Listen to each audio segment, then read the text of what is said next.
Hey everybody, welcome to the Biz STL podcast. I'm your host, Mike Miller. The Biz STL podcast is where we meet with leaders from around St. Louis to learn more about how they built their businesses, what they see for the future of St. Louis's business scene, and how some of their greatest lessons just might serve as learning opportunities for your own career. This episode of the Biz STL podcast is presented by Royal Banks of Missouri. For more than 50 years, Old Time Produce has been a St. Louis mainstay in the food distribution business. It's been a family-owned operation since its founding in 1973, and President and CEO Joan Daleo continues to run the company with many of the same leadership principles she learned from her parents, Joe and Louise. But when the pandemic arrived and the restaurant industry froze, Old Time Produce reached a pivot point.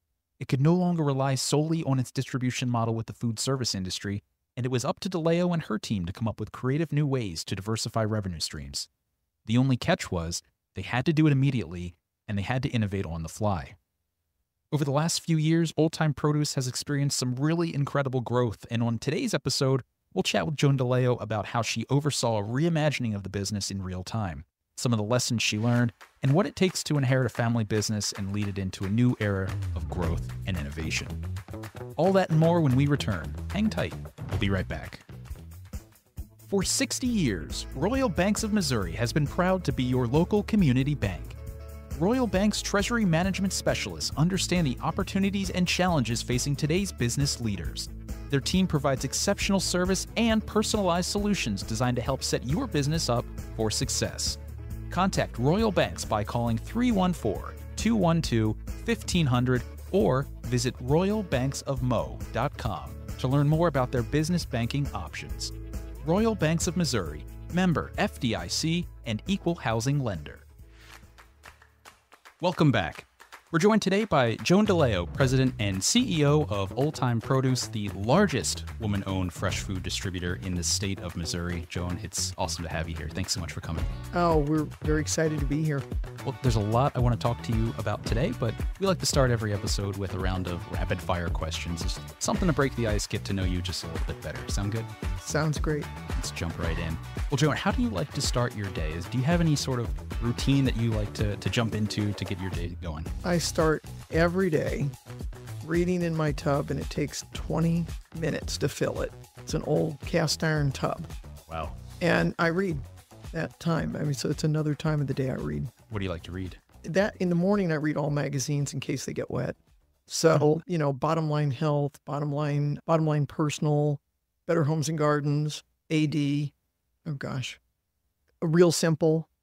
I have a bunch of them. Got to work some St. Louis magazines in there too. Oh yeah, St. Louis. You're right. We're gonna send you home with a couple. I read that one also. I'm sorry. No. Well, I was gonna ask you, speaking of reading, do you have a favorite book?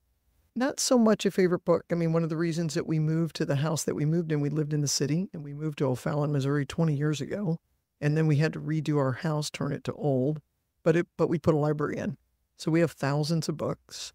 Right now I've been reading Greg Iles' Cemetery Road, Running Grave by Robert Galbraith, which is J.K. Rowling's other name, Ken Follett, so sort of a fictional historian, English author. So I'm always reading. I read on planes, I read in the tub, I read at night. It's just what I do. That's awesome. It's my hobby. That's awesome. I love that. How about a favorite life hack? Is there anything you do to make life just a little bit easier for yourself? Oh, yeah. And this is the crazy one. So when people come to my house, sometimes we give a little chores because we've been working on it for 20 years. We completed the inside, but I tissue paper all my shirts so that when I pack, they go right into the suitcase. Everything, or when I'm just wearing them during the day. I mean, no matter what, they are always papered. Everything's ready to go. Everything's ready to be packed. We need to get you doing like a YouTube how-to video because I could learn so much from this, I feel like. Yeah, it's, I don't know when I started doing that, but it's been a long time. I remember my husband went on a road trip, and years ago, it was common for people to share rooms, okay, more than it is today, who were unrelated. And I remember he unpacked his suitcase one time with one of our salespeople, and he said, "Who packed your suitcase? Martha Stewart?" Because his stuff all came out, in paper, and he just hung it in the closet, and everything was not wrinkled.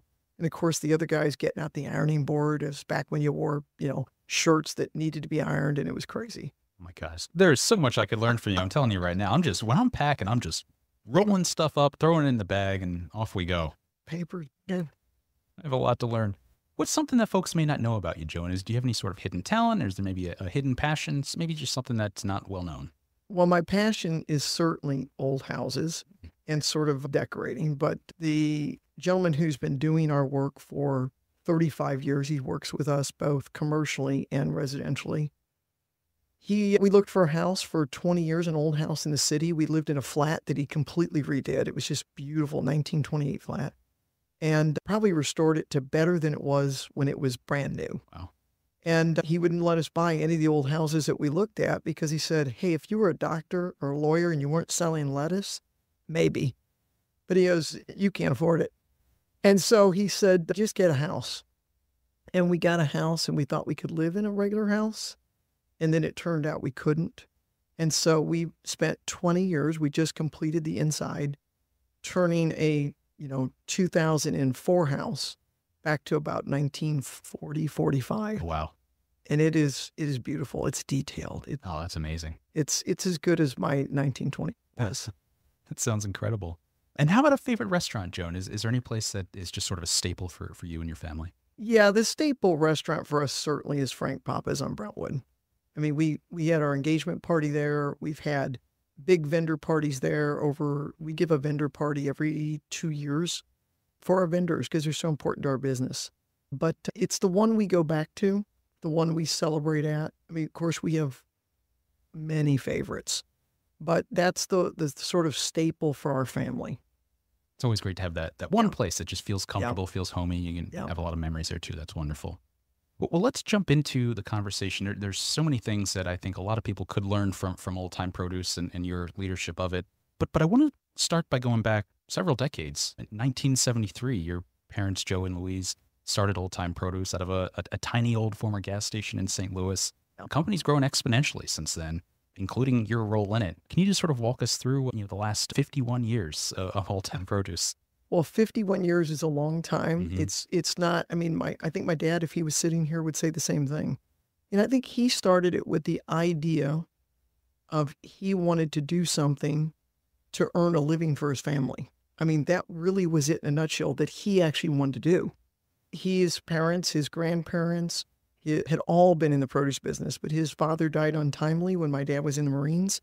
My dad wasn't even out of boot camp when his father died.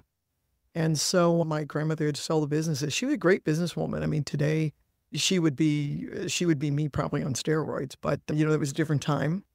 And so when he came back, there was no business. And I don't think he ever really had any idea of going into it. And then suddenly, in his 30s, he made a move. He just decided, hey, I can't do what I'm doing. It's interesting that he felt that way because when I left Reed College in 1985, I graduated. And I went on to work in the Treasury Department and in mergers and acquisitions department they had. Many, many people thought I would be there forever. I mean, it was the late 80s and nobody left utility companies. I mean, that was a paycheck for life. Mm-hmm. And I said, wow, I had the same thing happen to me. I thought, wow, I cannot do this. There is no way. It was like factory work to me. And so I came back here to Washington University to get my master's degree. And I started working for my dad during the day and getting the master's degree at night. You could go both day and night. It takes 4 years when you do it that way, but I did it. And I still thought I was leaving. So very much like my dad, I was a reluctant entrepreneur. I just didn't think that that's who I was. And, 30 some odd years later, that's who I am. That's amazing. So this was never something that, growing up, seeing your parents do, and, oh, this is something I will eventually grow into. It's just sort of happened. Yeah. And I think it was the same for him. Mm-hmm. And part of it is a realization that it's extremely difficult. And you have to come to that with the right angle, but it's also extremely exciting. So it really is a balance of those two extremes. It's not like any other job. It's incredible too, especially when you look at it in the realm of the family business. I mean, were there any sort of pressures that come with that when you take over something that means so much to someone you love? Oh yeah. I mean, your biggest fear is that you're going to crash it. I mean, I remember I was speaking one time to Bob Bunn, and we went up to see his Bunn Capital at that time. And the warehouse was had been added on to like 9 times. So it was a maze. And I said to Bob, I said, Bob, do you ever go out in the warehouse? And he goes, oh no. He goes, most of the time I'm sitting at my desk just thinking, I don't want to be the 5th generation and the one that crashes this thing. But I think that's the fear. The fear is that you will not be able to do as well and I think there's a number of other factors for me in particular that factored into it. I mean, this is a very, I wouldn't say it's a friendly environment as it relates to women. It's, there aren't a lot of women in it. There were no women mentors. There was no one to look to others. So you just had to sort of carve your own way. And I think that made it more even challenging, if you will. And I think there were a lot of people that probably sat on the sideline instead of cheering for you and helping you, but they finally begrudgingly had to say, wow, okay, she's going to be okay. She's going to actually make it. But that probably was a lot of years to get there. Can I ask you this? You're just mentioning that. Was there a moment for you when you thought, wow, I am going to make it. I'm doing this well. This is, on a good trajectory. Or is that always sort of the constant thing you're striving No, I toward? think there are moments of that. It's sort of like the same thing I talk about life is like you want it to be all good. And then when you sort of look at it, you realize there are these unique and special moments that are very difficult to recreate. It's the same way in business. There's always a constant fear, I think, every day that you won't be good enough, you won't grow enough, you won't get the right employees, you'll lose a customer, whatever it is. And everything is high wire, no matter what. I don't know why. I think it's my personality, but we were walking Bob Millstone one time through our warehouse at night. We had a meeting there. We're walking through and everybody's filling orders. And I said, Bob, I worry every day about going bankrupt. He looked at me and he goes, I'd worry about you if you didn't.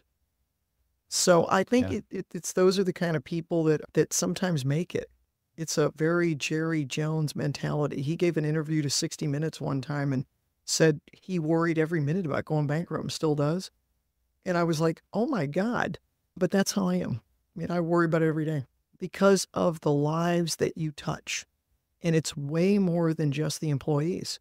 It's all your vendor partners. It's all your customers. It's way bigger than you think in a It's a Wonderful Life, Jimmy Stewart kind of way. It's true. Well, you've clearly done an excellent job, and we'll get to some of the real triumphs of the business in just a moment. I was curious, too, just sticking with that theme of family business. Is there any sort of competitive advantage to inheriting a family business, just given the relationships that have been built, the relationships you know about? Is there some sort of advantage in growing up with that sort of family business and one day taking it over? Well, I think the growing up part is definitely an advantage. I mean, you see what your parents had to do. And listen, they were not at every game. They didn't even necessarily go on family vacations. They went on vacations themselves because they just needed a break. And so you see that sort of sacrifice. My dad went 7 years working 7 days a week without taking a vacation. Wow. I just crested 8 years without taking a vacation. So that's the entire 7 years since we built our new facility. Wow. And though you have to be, you got to be a certain kind of person to do. But so I think that was an advantage. And I think the other advantage is, the core values of the company have never changed. They're the same from when my dad ran it to today. And I believe continuity of leadership is the other thing that's definitely an advantage. My dad ran it, I ran it. There's the continuity there. We've almost run it equal amounts of years. So that's and I think, that matters. And you see it even in other businesses. It always matters. Absolutely. Well, speaking of leadership, I want to go to your specific leadership during the pandemic. It was obviously a very trying time for all sorts of businesses and, virtually every single industry. But it seems like the pandemic also provided you all at Old Time an opportunity to really change the way you did things, both thinking critically about your operations today and into the future. Can you just sort of walk us through some of the pivots and some of the changes that the pandemic forced you to make, and maybe just how that's sort of shaped the way you guys do business today? Yeah, I think the pandemic, I mean, I now see the world, and I think anyone in business, particularly in food service. So if you're in a restaurant or you're a distributor to a restaurant, you think of the world 2 ways. There's pre-COVID and post-COVID. There's nothing else that matters anymore.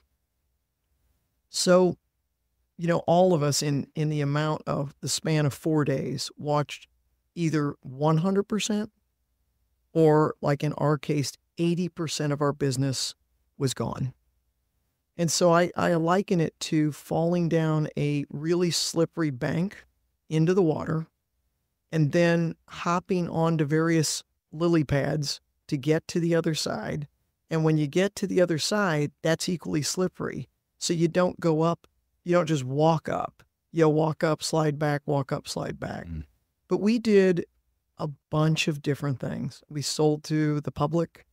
We did a redistribution program for Schnucks Markets, probably the thing that singularly saved the company.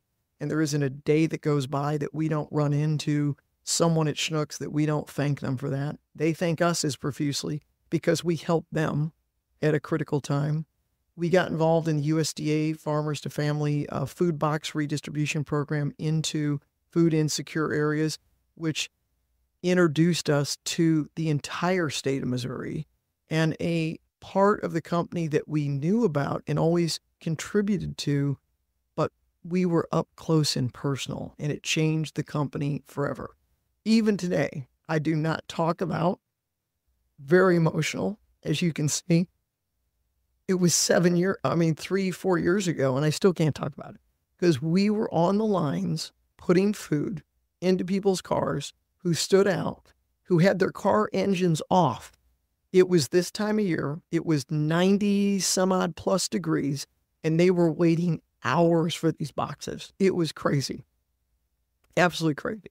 So I really never really talk about that much. And then, of course, what we realized from that is, hey, how can we be, when we come out of this, a company of different channels of business? We thought we were diverse because we did everything from, assisted livings to fine dining and everything in between. But if something closes them all, you better be doing something else. And so we have adjusted our model to better include other channels and hope that and that's a strategic plan, continues to be a strategic plan, to move into other channels of business. And it seems like a lot of that was you were innovating on the fly, and you sort of had to. Absolutely. And what was that like? How did you figure out how to diversify those streams just in real time like that? I'm not certain how I figured it out, but I'm a great listener, and I would call all my partners. So we've been members of co-op, and of course we know, we've been actively involved in the International Fresh Produce Association, ProAct, other organizations like ProAct are large companies. And I started calling people immediately. I sort of recognized that, hey, this wasn't going to just be a temporary 2-week layoff. It's going to be more than that. And some of them were already doing some things. And so we did imitate, but of course we always imitate better. We put up a much better to consumer website. Cars were lined up on our parking lot. We started selling direct to the consumers. And it was, that sort of innovation. I mean, I say this when I always said that we built a new facility in the fall of 2016. And I said, it's like building a giant bonfire in your office. And the only thing you want to do is get away from that fire. But putting that kind of pressure builds something strong. And I used to say about our team post-COVID, teams forged in fire create steel. And we had to be innovative every minute, and we were. But by necessity, listen, we owed a lot of people. We owe banks, I always said, I want to meet no, I know my bankers, but I always ask them, are you crazy? But this is the thing. People have to take risk on you. And if they're going to take risk on you, the one thing they want to know is you're going to deliver. And I'm that person. You give me a job, I'm going to get it done. Doesn't matter how I got to get it done. I am going to get it done. If it takes 24 hours. Look, during COVID, I slept on my office floor. Gosh, that's no lie. And wrapped a sweatshirt around my head because the lights won't go off because they're emergency lights. You can turn the switch off, but nothing gets dark. Oh. And so I wrapped a sweatshirt on my head and laid on the concrete floor. We were there 20 hours a day, most days. And it was scary. On Friday nights, you would leave and the warehouse was dark and you were like, wow, hope this is here when I get here Monday morning. That's just how it would go every week. We talked about just diversifying those streams during that time. What has growth looked like for you since? Is there any way to sort of illustrate what You guys have, I think, added employees, you've added trucks. I mean, Yeah. you guys have done a lot just to continue to scale over the last few years. Yeah, I mean, Missouri's a state that regrettably has not really grown for several decades. I mean, we've hovered around that 5.5, 6 million, so very slow growth.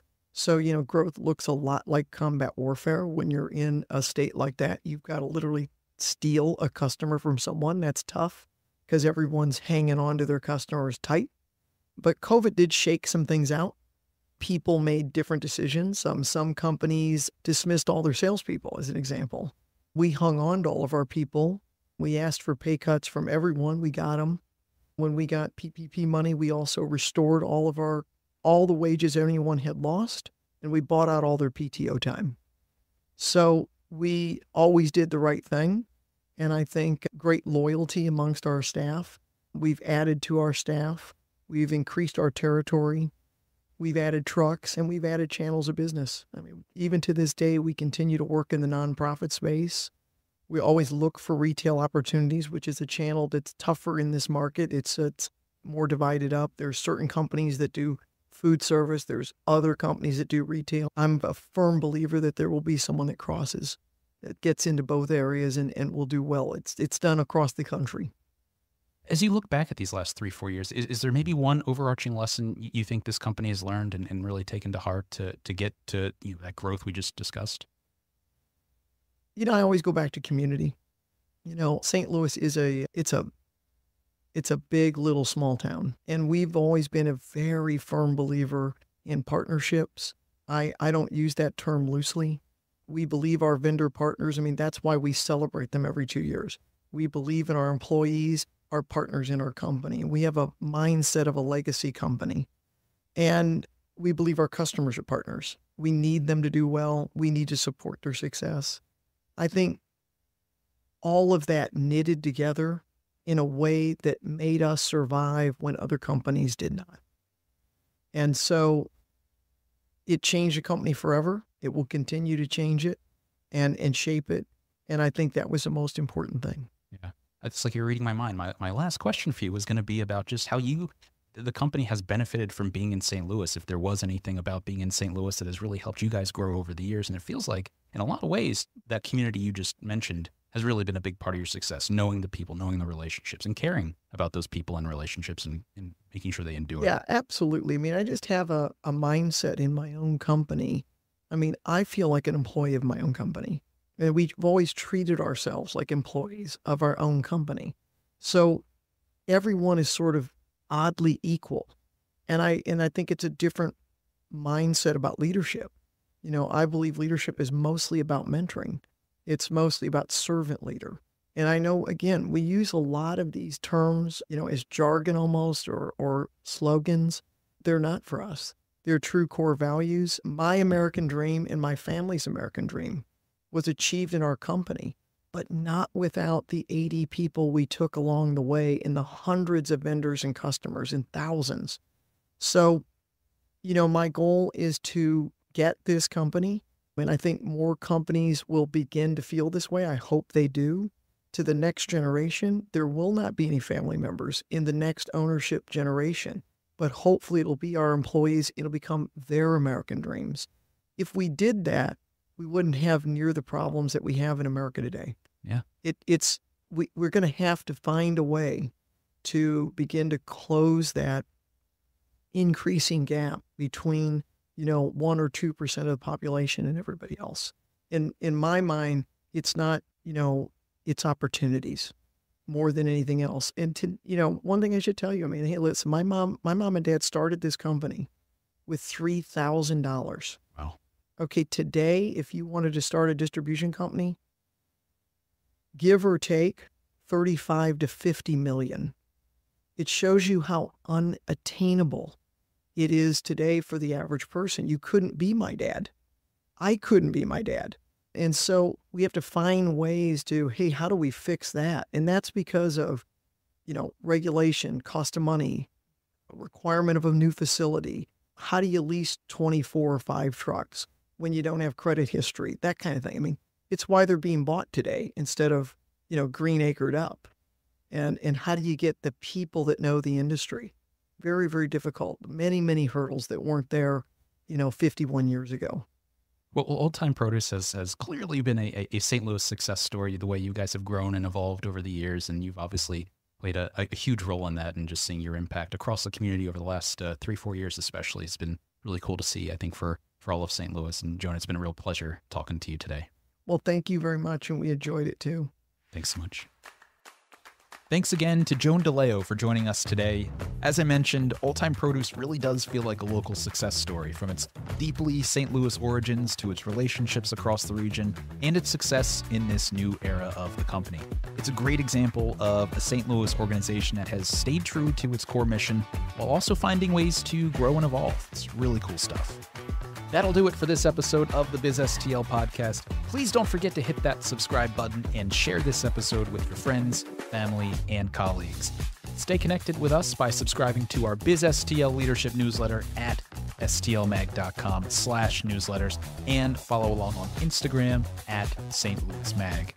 If you loved what you heard, show us some love by rating and reviewing us on Apple Podcasts, Spotify, or wherever you choose to listen. We appreciate your support and can't wait to have you join us again. Until next time, I'm Mike Miller.